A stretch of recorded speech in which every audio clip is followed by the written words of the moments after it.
Hey everybody, Paul Abernathy here. Welcome back to another episode of Fast Trax Live. Today we're going to be looking at some images that I posted over on various social media platforms. And I'll be honest with you, when I post images of certain things, certain installations, I already know that it's going to create a lot of buzz and controversy, and everybody's entitled to their opinions.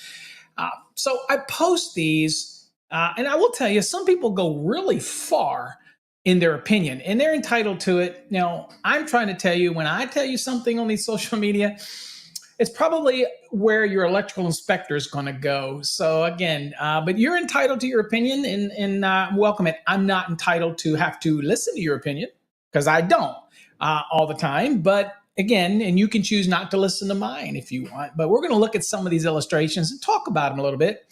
Because I don't do a whole lot on TikTok, but it is one of the easier platforms for me to share content quickly and then share it at other platforms in that kind of what we call a vertical, straight up and down type of platform. I don't do a lot on Instagram as well. But one thing to remember, on all of my social media channels, it's at Master the NEC, whether it's YouTube, Facebook, or whatever. That's typically what you'll see posted by me using at Master the NEC.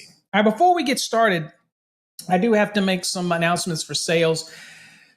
We do have the minimalist wallets in different colors. Not all the colors are posted, but we do have a big variety of them over there.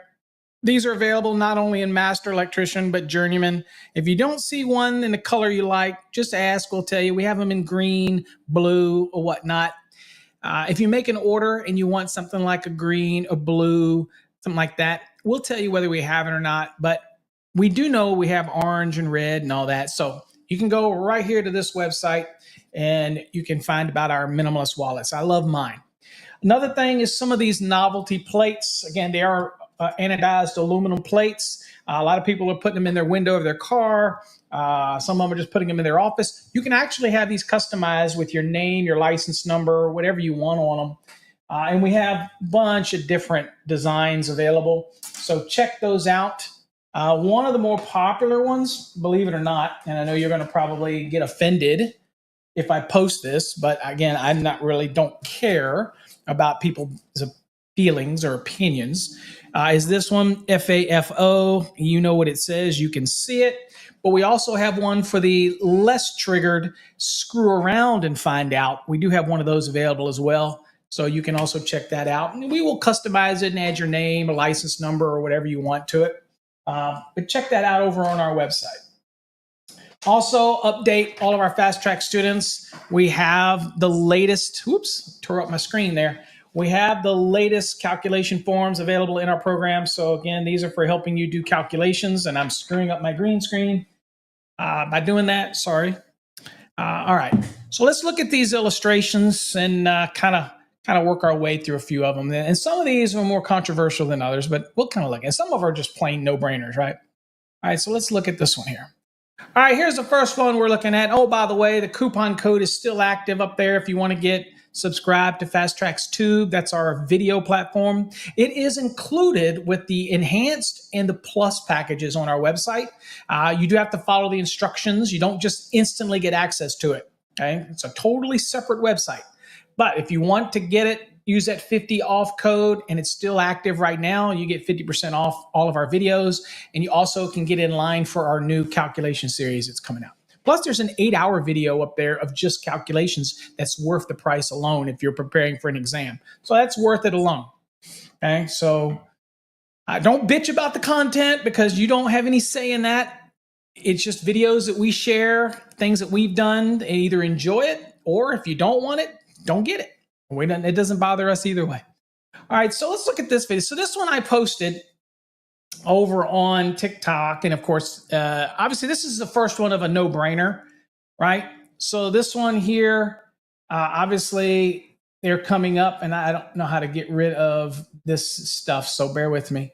I don't want to go look at the analytics. So anyway, so this is it right here. I'll just click play. Notice how the cable came up and turned really tight. So this is a bending radius issue. Now, I get it. We take individual conductors once we get into a box and we bend them. And everybody said, what's the big deal, right? Well, we don't have maintained bending radiuses on single insulated conductors inside the NEC until you get over 1,000 amps. I mean, 1,000 volts or higher, not amps, volts. So typically you refer to the manufacturer. However, when it does come to cable assemblies, we do have guidance in the NEC. So in this one, Article 334, which is non-metallic sheath cable, obviously dot 24, which is the section that deals with bending radius, states pretty clearly that in this case, you're not going to bend it more than 5 times the diameter of the cable. Now, in the 2023 code, we made it very clear which diameter you're going to be using. And so we can go to the NEC and see what that says for this bending radius application. Again, just don't do this. Now, in this case, this is actually an install that I went to, so I witnessed this. They went up and turned and came back down. This was the only incident that they did this in that whole dwelling. And this was a 7,000 square foot dwelling. All right, but still, there's no need for that to bend it that tight in that scenario. So let's go to the lesson real quick, and we'll see what that looks like. So here we are in the National Electrical Code. Notice it says 334, that's non-metallic sheath cable. You ought to know that by now. It says bending of type NM and NMC. And oh, by the way, the NM and NMC, the NMC is for corrosive environment. Most manufacturers don't make that anymore. They tell you to use the UF-B. And also, you'll notice it doesn't say NM-B. You got to go to 334.100 and start seeing some of that rules for the -B and what it means as far as the insulation on the conductors inside of the cable are rated 90 degrees C. So you can use the 90 for adjustment and corrective purposes as long as the end value doesn't exceed that of the 60 degree. If that was totally over your head, then you really do need to take advantage of our 50% off and go to Fast Trax 2, because I have a great video in there that talks about adjustments and corrections. It's called Derating Demystified. In fact, there's an older edition and our newer edition for the 2023s over there. So if that was over your head, you need to go get in that. And that's worth the price alone. $49 if you use a 50% coupon code. Come on, no brainer. Maybe you just don't want to help us out. That's fine. If you're a hater, then don't do it. We don't care. But if you want to learn, that's a great platform. All right. So here's what it says. And I'm going to kind of mentally prepare you here for it. It says the bending, and I'll go there right here, the bending of type NM or an NMC, and you notice this NM also would be, again, NM-B, B being the conductors inside are rated 90, only for adjustment and corrective purposes, by the way. And where do you get that? 334.80, in case you were asking. Okay, you can go look at 334.80. All right, it says, so shall be made. So bends on the NM and NMC cable shall be made so that the cable will not be damaged. So that's the first part. Well, obviously, if you bend something, inspector sees it and it's evidence of damage, well, then that's a problem. Okay, and we're gonna make you replace it. Okay, so that's a no-brainer. Now it says the radius of the curve on the inner edge of the bend during or after the installation shall not be less than 5 times the diameter of the cable. Now, for additional clarity, in the 2023 edition of the NEC, you see this is all grayed out. They added this additional language that says, oh, by the way, for flat cables, an example of that would be like what you see in the pictures that we had. That'd be a 12-2, 14-2, 10-2. That's typically the flat cable. It says for flat cables, the major diameter dimension of the cable shall be used to determine the bending radius. What does that mean? All right, well, let's bring it back to me real quick. All right, so The major diameter. So in a non-metallic sheath cable, you have a flat one, by the way, is the flat dimension, you have the short dimension, and then you have the long dimension. Okay, so the longer dimension is the major. The short side is the minor. Okay, so the lesser of the dimensions. So you're going to actually use the flat major diameter for that. Now, where you get that information, you go to the manufacturer. All manufacturers of non-metallic sheath cable actually have product sheets that give you these dimensions on their product sheets. Pretty straightforward. And of course, you can measure it out if you want, caliper, if you want to do all that. Why not just go to the manufacturer and get it? I can promise you all the major manufacturers will give those values. And so what do? Well, basically, you take that major diameter, right, and you multiply it by 5. And you have to maintain that bending radius. So let me give you an example. So let's say I took the diameter and it ended up being 2.5, or 2.5 inches, okay? So the point where the bend starts and the point where the bend ends, the curve, if you're bending the cable, right? The point where the bend starts and the point where the bend ends, this radius cannot be less than 2.5 inches. Now, think of it this way. It's like bending it around a ball that is a 5-inch diameter. Okay, so it goes from one side to the other. Okay, the diameter of it measured across the ball. So from the center to the outer perimeter, that is your radius, which is half of the diameter, right? Okay, and we're not talking circumference, that's all the way around. We're just talking the diameter across the ball. So bending it around, so basically it's like taking your ball, going in the center, and that radius from the start of the bend to the end of the bend on a 5-inch diameter, half of that is 2.5. So it's like bending that cable around a 5-inch diameter ball. And that's going to be making sure that your radius is not less than 2.5. Okay, so think of it that way. Now, in our image right here, nobody should ever debate this. This is pretty straightforward, that this is just bending it too tightly. And again, you have some people who will say, but yeah, in a box, don't we bend them tighter than that and push them back? Well, that is the single insulated conductors, and we don't get any guidance for that in the NEC, believe it or not. Now, where do you get guidance for bending conductors, single insulated conductors? You can also reach out to the manufacturer and they'll give you recommendations, but that's not in the NEC until you get over 1,000 volts. Okay. All right, let's see here. Let's see if we've got another image over here to look at. Oh, check this one out. So this image here, I posted, actually, let's see here. Let's go this right here. That's just fine. But let me see if I got the image before that. Hold on, let me go back and get to the original image here, guys. And that way, here we go. Let's go this one right here. So this is the original image right here. And oops, let's just make sure it stops. Okay, let me see if I can blow this up a little bit. No, it's not gonna let me blow it up. Okay, all right, well, you can get this image by going over to our, why is it still scrolling? Hold on, folks. Let's look at this, see if it'll stop. No, it freaking ain't gonna stop. Hold on, let me see if let's go and go to this one then. All right, I'll pause it real quick. Okay, so this image I posted had to do with running a bunch of cables together, not maintaining spacing for over 24 inches. Now, this is interesting because over on the Facebook page, this caused quite a bit of controversy from people. Look, is there any way in your mind that you look at this cable, and everybody wants to use the term bundling, but bundling doesn't appear anywhere in 310.15c1. Okay, it doesn't appear. It just says that where you have multi-conductor cables, and we'll go look at it, it says where you have multi-conductor cables, if you don't maintain the spacing, then you're going to have to do adjustments for the number of current carrying conductors. So some people say, well, what's the maintaining spacing?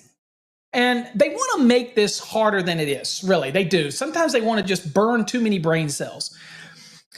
Is there any doubt in your mind, and I know this is hard to see, is there any doubt in your mind that right here, this bundle here, we'll call it a bundle because I believe this is more than 40 inches. And there is a new definition for bundling, cable bundling in the NEC. But I believe this is based on the size of these 2x6s and, the spans here and the widths. And if I were to turn these on the side, I could probably tell. Anyway, we're not getting able to use the term bundling here. We're talking about maintaining spacing. Does anybody think that in this grouping here, where these studs or these joists or whatever it is are holding them together, that they're not touching in this bundle here? I keep calling it bundle because that's what we're used to calling it. Is there any thought that in this grouping of cables that they're not touching, that they're not maintaining separation? Come on, people, really? You're stretching or you're wanting to stretch. And if you can win that argument with your inspector, you go for it. But again, you want to make things more difficult than it needs to be? That's up to you. But let's go on and look at the code on this, and we'll see what we're looking at. So I'm going to go to the code. So what I referenced, or what we're referencing is 310.15c. Now let's read what it says so that we're all on the same page right here. Let's see if we've got that on screen. Here we go. I'm not blocking it. Good job. All right, it says more than 3 current conductors. It says the ampacity for each conductor shall be reduced as shown in table 310.15c1, and that's the table below. We'll look at it. It says where the number of current conductors in a raceway or cable exceeds 3, right? Or, so this is dealing with the individual cable, and this is dealing with the raceway where we have conductors in a raceway, okay? Then it says, or where single conductors or multi-conductor cables not installed in raceways, which is exactly what we're talking about with these cables that are grouped together like that. All right, so where they're not installed in raceways are installed without maintaining spacing for a continuous length longer than 24 inches, okay? All right, so is there any doubt in your mind that that grouping of cables, that they are maintaining a spacing, right? You think they're maintaining the spacing? They're not. They're touching, especially those cables that are inside of the grouping there, because there's a bunch of them, right? And again, as you've heard me talk, it only takes, once you get over 4 cables, then you have to start looking at the impacts that really can affect the amount of current that those conductors can carry. Now, couple the fact that this could be in a situation where they're later going to insulate it, those type of things. And then you've got the rules also that you got to follow in 334.80 that you have to follow again. And that's going to also reduce the ampacity of the conductor once they come in contact with thermal insulation. So, or going through bored holes that are actually going to be thermally filled, right? And I don't know that these are in this case here, but at the end of the day, is there anybody's mind in that assembly that we showed that you have those multi-conductor cables they're not going to be installed in raceway and they're installed without maintaining spacing for a continuous length longer than 24 inches? No. Okay. So you're going to have to do what? There's going to be an adjustment that takes place. Okay. All right. So in this case, they are not maintaining that spacing. Okay. All right. So when you go down here, obviously that's going to take you down to this little nifty table here. And again, once you get over the 9, you got that 70% that you're going to have to come into play. 4 to 6, 80. Okay. 7 to 9. Even at 70%, you're still going to be okay if you're not more than 9. You start getting over 9, then you're going to have a problem because then it takes you 50%. So that takes a conductor, even if it was a 12 gauge, right? And you can use what? The 90 degree for adjustment and corrective purposes, because that's what it says in 334.80. If I can do that, you take a 12 gauge is good for 30, you cut it 50%, now it's only good for 15 amps. Well, I can't put that conductor on a 20 amp overcurrent device because now it only has a rating of 15 amps. Now, what if I'm running it to a circuit that requires a minimum of a 20 amp circuit? And you've got all kinds of problems going on. So why would you do this? Because not only is everybody concerned about whether or not the ampacity of a conductor, if any of these cables are now supplying 20 amp branch circuits that are protected at 20 amps, but now they only have an ampacity of potentially 15 or less, because there's quite a bit more in those groupings there in that picture that we shared. It's really going to affect the code, and those circuits that you're running that maybe are the small appliance branch circuits, maybe it's the laundry circuit, things like that. Are they now going to be actually 20 amp branch circuits? No. So look, at the end of the day, it's important that you understand those type of things, okay? So we'll go back over here. And so that's what this one was. And of course, I explained this in a follow-up video. And this is me talking with the floating head right here about it. But you can check that out. That is over on our TikTok channel. I'm not a big fan of TikTok, but it is over there. Let's see what else we got that I'd talk about. Oh, here's an interesting one. All right, so check this out. So this was during an installation. I actually did this inspection and looked at it. And what they've got is they ended up putting these adapters on beside two panels that were sandwiched in a 2x6. They bored the hole spacing between the panels, and then they put these two adapters on each end, right? And then these adapters on each end, they were planning on pulling single insulated conductors from one cabinet to the other cabinet. And you'll notice that this is not a raceway. So the single insulated conductors have to be on a raceway. Well, if you look into the hole, you can actually see the framing member, the wood. So we're going to have single insulated conductors that are going to be run without being in a raceway. That's not a problem. I mean, it's not a problem. That's a huge problem. Okay. Next, the thought was they're going to run cables through it. Well, that's a problem, because now you're not meeting the rules of securing the cables to the enclosure, because you're just pulling them back and forth through the opening. So then that's an issue of 312.15c, right? So that ends up being a problem, okay? So that's just another example of one that why would you do this? Of course, I give a reference of 310.10, which is uses permitted. This is basically 310 for conductors, and it's basically just giving you a reference. You could probably find many more. But this one says, conductors described in 310.4 shall be permitted to be used in any of the wiring methods covered in Chapter 3.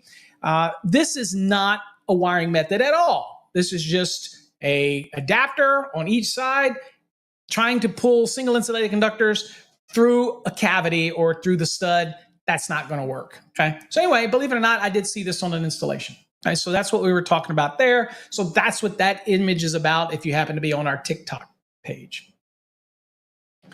Let's see. What else do we got? We have other ones here. Let's see here. Oh, here's a good one. Okay. So this one here tends to confuse people on what we're talking about here. And so this is a good one to go over. So the code says that a cable is considered secured and supported where it's running through a framing member horizontally, right? So you don't have to secure it. You don't have to support it. It's considered secured and supported as long as your framing members are not more than 4.5 feet, because that's the rules in 334.30 for supporting, right? Or securing every 4.5 feet. So, okay, and it's considered supported and secured. The moment that it comes out of those framing members and it's no longer going horizontal, it's now a vertical installation. And it makes it very clear in the code in 334.30 that in a vertical application, that cable is not considered secured and supported. Then you have to now follow the rules that normally you would have under the general rule, which is securing it. In this case, is a double gang box. It probably that's a single gang box, but it does have a built-in connect clamp type of system. So you could go up to 12 inches. But if it wasn't, it's just a knockout, then you'd have to secure it within 8 inches, right? In this case, the vertical portion, we need to have a staple or strap or something on that you cannot use that horizontal hole, because that is not meeting the rules in the vertical. Where does it say that? Okay, well, let's go back to the code and let you look at that. All right, so here we are at the code. And again, you might say, Paul, you're getting kind of nitpicky on that. But I mean, you do you. I'll just give you my opinion. You can agree to disagree. It's fine. All right. So here's what we're looking at in the code. So this is 334.30. And you'll notice that you have your general rules securing 4.5 feet and then 12 inches for every entry, yada, yada, yada. Okay.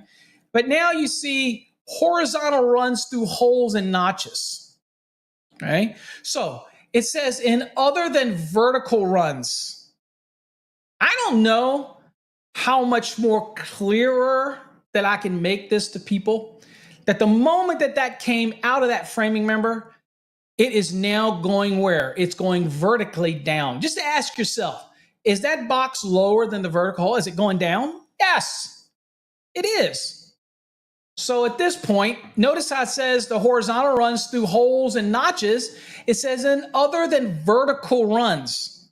It says cables installed in accordance with 300.4 shall be considered to be supported and secured where such support does not exceed 4.5 feet and the non-metallic sheath cable is securely fastened in place by an approved means within 12 inches of each box.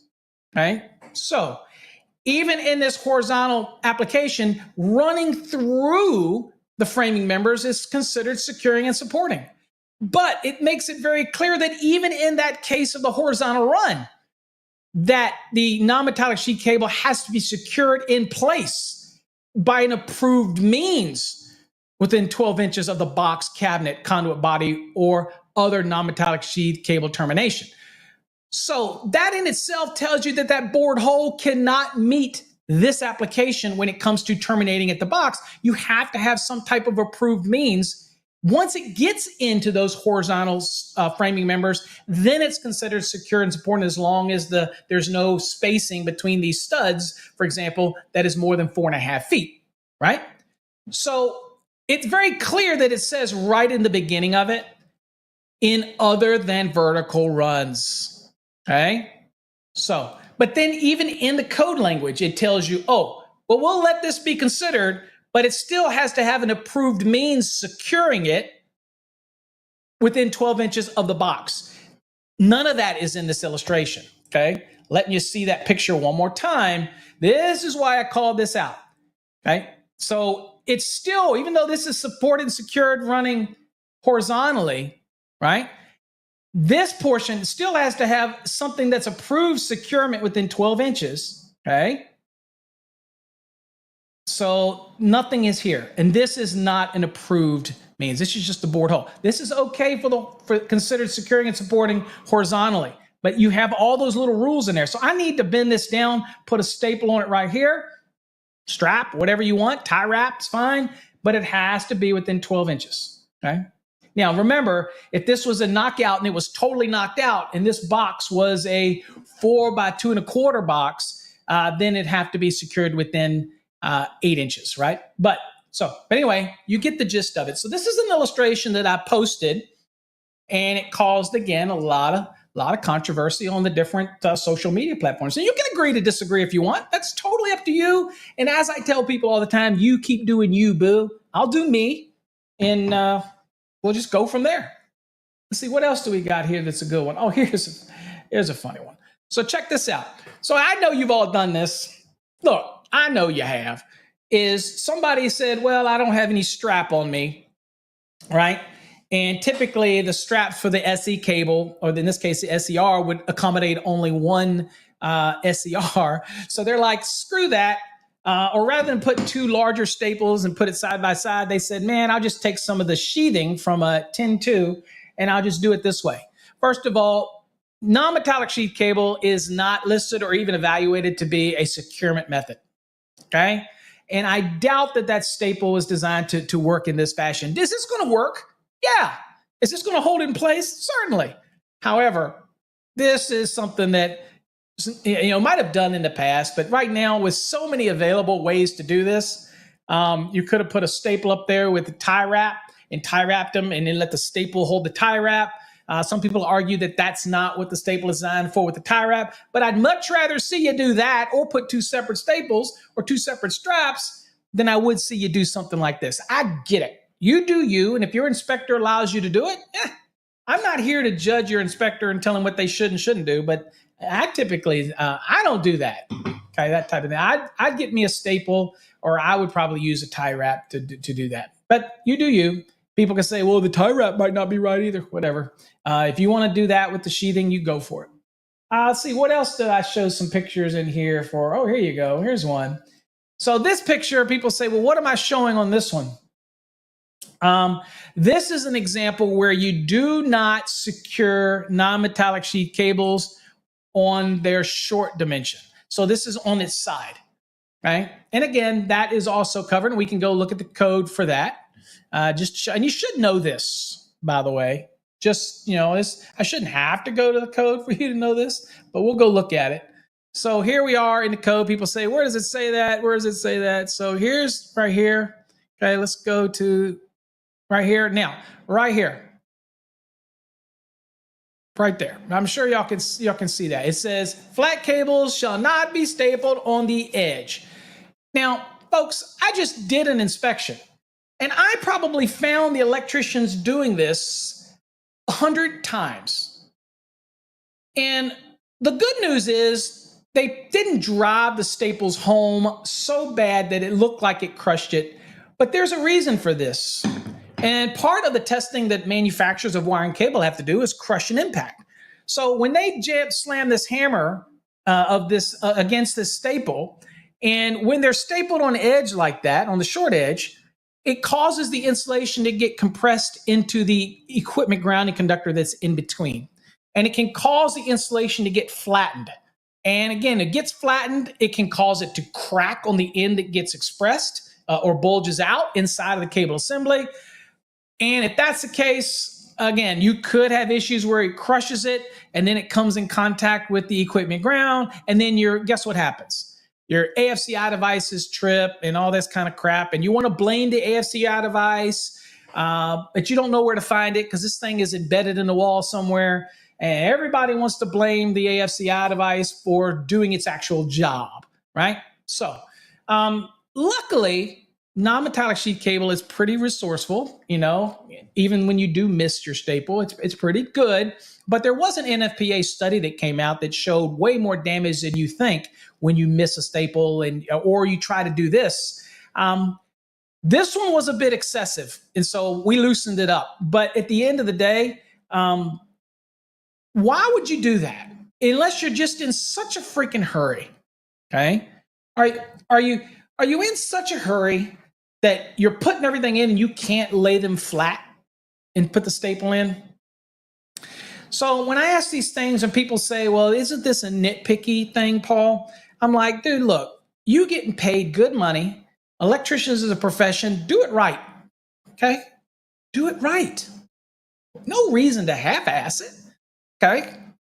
I don't know. Take a little pride in what you do. That's my thought in the process. But what do they say? Everybody says I'm a hack anyway. So anyway, all right. So let's see here. Let's see if I've got any other images that I want to show.